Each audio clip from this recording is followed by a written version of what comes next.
পুঁই শাকের মিষ্টিটা একটুখানি কম ছিল, চিনির কোটোতে আর একটুখানি চিনি ছিল, জল দিয়ে নাড়িয়ে দিয়ে দিলাম। ওই জলটা শুকিয়ে যাক, এই যে একটু নাহলে জল জল থাকবে।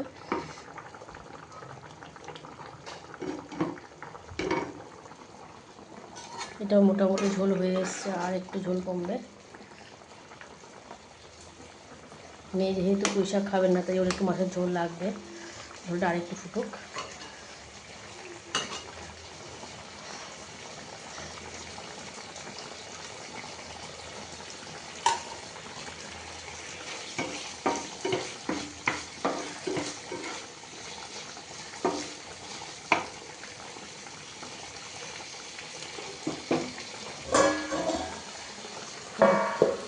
ঢেকে ঢেকে ফুটুক, ঢেকে ঢেকে।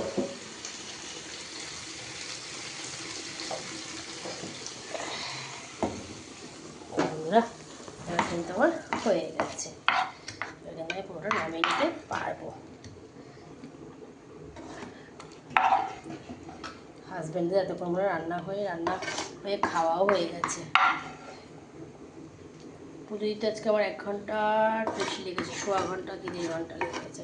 সব ঠাকুরকে স্নান করালাম, অভিষেক করালাম, অভিষেক করে সবার গা মুছিয়ে সবাইকে জামা পরিয়ে সুন্দর করে গুছিয়ে রেডি করে মা মালা দিয়ে গেল ফুল, সেগুলো সব মালা সবাইকে পরালাম।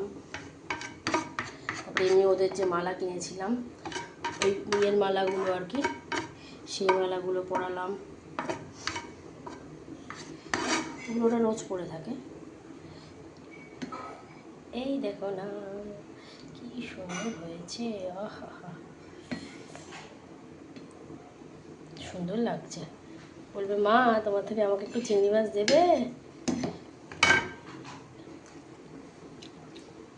যদি খায় একটু খাবে। ভালো হয়েছে, শাক ভালো হয়েছে বলতে নেই।